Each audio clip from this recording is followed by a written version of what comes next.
So my name is MR Qalovaki, and I'm here at Topex 25 as the representative for Return and Earn Fiji.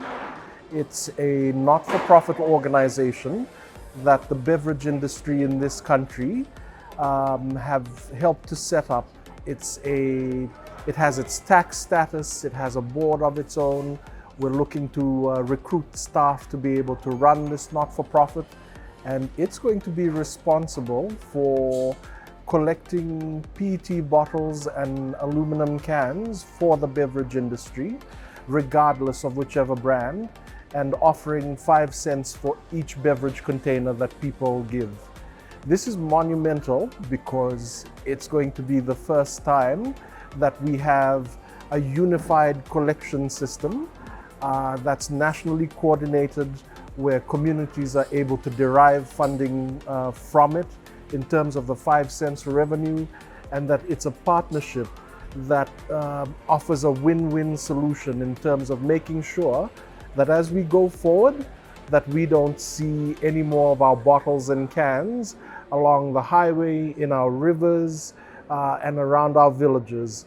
And the best part about it is that this is, being led by industry and working hand in glove with government to make this truly a public-private partnership that can work.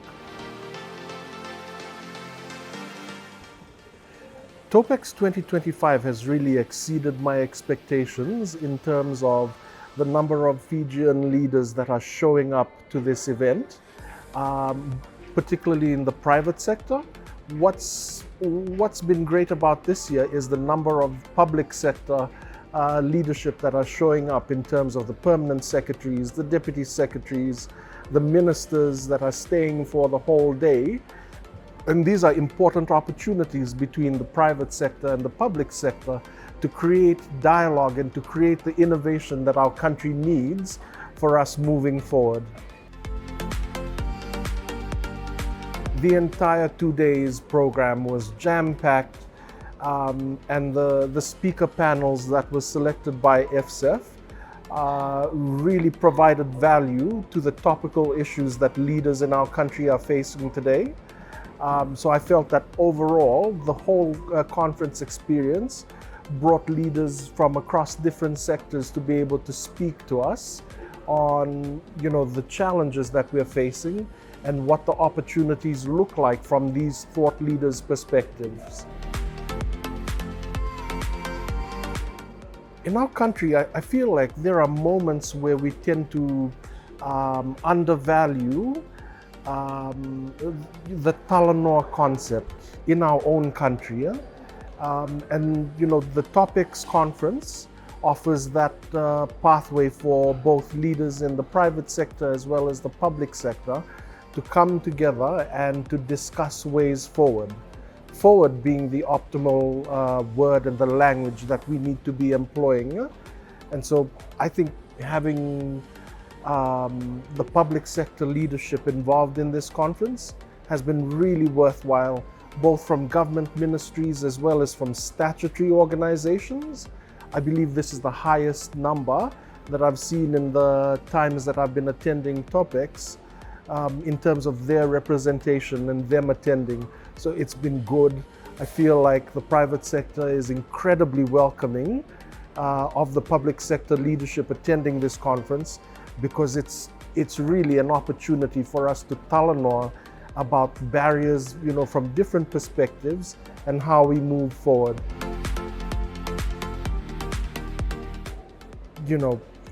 It would be good to see that we get more exposure for women in leadership, and then transitioning that exposure into board representations. In our country, that's perhaps one of the areas that we need to start focusing on in terms of gender equity, diversity and inclusion, is how do we ensure that the number of men and women and people from diverse backgrounds are not just represented in the workforce, but represented at leadership level and in the boardrooms as well. So it's a welcome statistic But having said that, there's still work to be able to bridge that gap and to be able to bring more women in leadership and attract them into these Topex type spaces. Register early.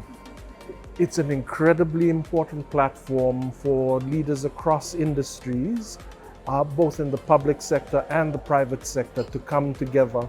This is one of those few spaces in our country that we have. And so I'd encourage people that are sitting on the fence to register early. There's value in attending Topex.